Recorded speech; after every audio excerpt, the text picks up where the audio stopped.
All right, guys, the Utah Jazz get a win against the Golden State Warriors, even though they were missing their 4 best players, but we'll still take it. This is SLC Dunk. This is the SLC Dunk postgame show. I'm Hanson James. It was a nice win for the Jazz. They had to have this one, and they got a little bit of luck. You're not going to complain to the basketball gods if when you play the Warriors, they happen to be hurt. First thing I want to say to the Warriors is they're impressive, even without Curry, Durant, Klay Thompson, Draymond Green, who was out with flu-like symptoms. Their defense was really stout. Like, that team, they have a good coach. And I think tonight was one of those games that just proves that Steve Kerr's a good coach. He has that team playing good defense. That first quarter, the Jazz had a tough time scoring. And you got to give credit to the Warriors. They have good players. What in the world, Warriors fans, if you're watching this, tell me below, but the three-point shooting from Iguodala was nuts. He was like 4 for 5 from 3. He doesn't normally do that. How... And it feels like he does that every time he plays the Jazz. He's just like hits his threes. I remember in the playoffs he did that.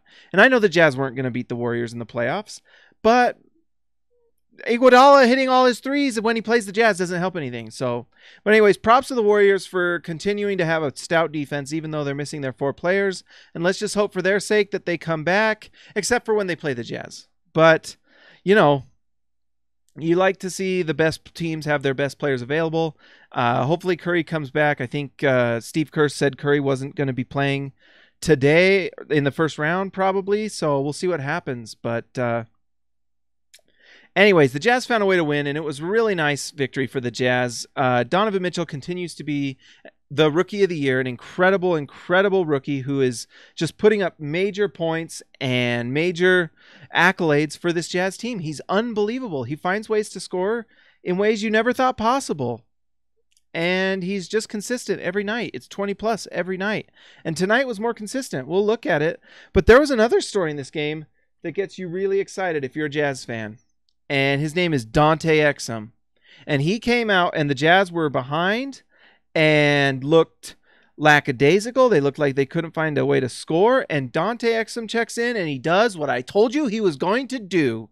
He scored, and he got assists, and him and Jae Crowder put the Jazz up. It was a big-time run, and it was Dante Exum led. And that was big time. That's what the Jazz need. If they can have that scoring from Dante, that impact offense and impact play from Dante, at the very least off the bench, this team becomes really exciting. And their offense is going to get better. It's been stumbling a little bit. I think their three-point shooting, for a large part because Donovan has struggled at the three-point line for the last 5 to 10 games, has struggled. But they've still found a way to score. But their bench unit has had bad nights.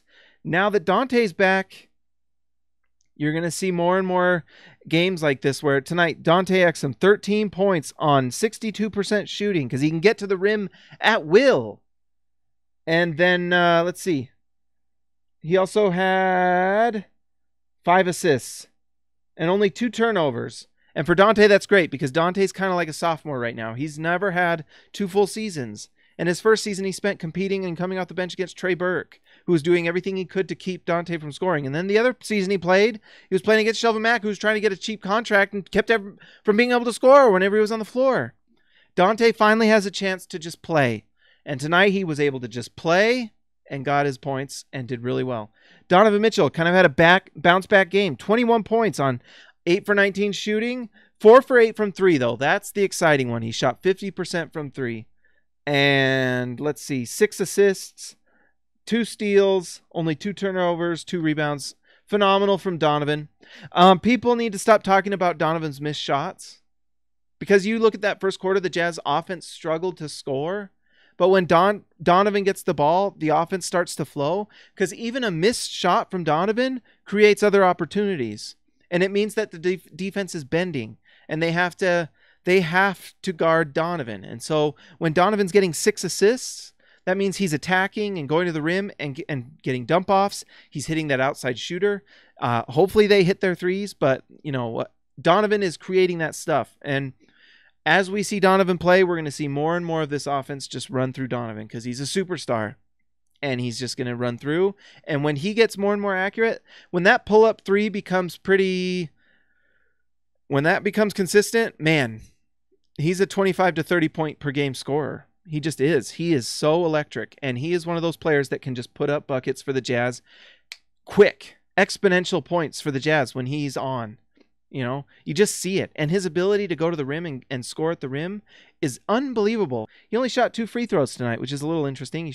Seems like he should get to the line more, but sometimes he just doesn't get the call. But he is so electric, guys, and every possession needs to go through him. He will figure out his shot, and maybe it'll be next year when it becomes just a little bit more. I mean, that's the thing with these players. There's just development that needs to take place. It takes time for them to get used to it. He might not get better this season just because this is the first time he's played 82 games. Before this season, how many games was he playing at most? Like 32 plus a few games in the tournament? You know, it's hard to just get used to. I mean, he's on game 73 or 4 now. That's a lot of games. He's a rookie and he's still putting up this stuff. The crazy thing is how much energy he puts into the game even now. So Donovan is incredible. Unbelievable. I was a little worried about Rudy, and I was interested to see how he played tonight.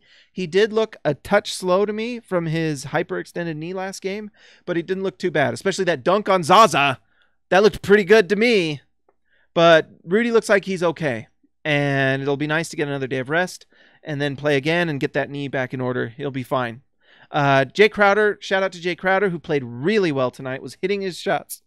When Jae Crowder's hitting threes, this team becomes really, really good because that spreads the floor and it gives an outside option at the 4 spot that can hit shots. So Ricky Rubio, Donovan Mitchell, Dante Exum, Joe Ingles, whoever's driving to the hoop has an outside shooter that will hit shots, and that makes the offense that much better. Adam Ray King, we assured ourselves of a winning season, but we still have much to do to clinch a playoff berth. We may have to take 7 of the last 8 games to get it done. We may, but the Jazz are, you know what? That's all you can ask for, is be in your control of your own destiny. There's been seasons where we weren't. Now we are. Just win. That Spurs loss sucked, but you know what? They almost won that, and they should be contenders in every game they play for the rest of the season. Nobody can stay in front of Dante. He's so quick. Tyler Kenny. That's right. And he's going to figure that out. There were a couple times tonight where it's like, there was one, I think it was his last drive to the layup where he just scored over 3 guys. Like, he was going to pass it off to Joe, and you could just see Joe saying, no, go. You're better than him. And then Dante just blows by his defender and scores. He can score at will at the rim or go to the line. He'll need to figure that out. And when he gets space, if he can figure out that pull-up shot, man, the sky's the limit. And we're seeing the things that we thought we saw before. Just the incredible size and speed and length. It just is a great talent combination. And he finishes. He has a nice finish game. I mean, he's not LeBron James level finishing, but he finishes at a nice level. So we just want to see more of that. And because he's so long and big, he takes contact and will get to the free throw line.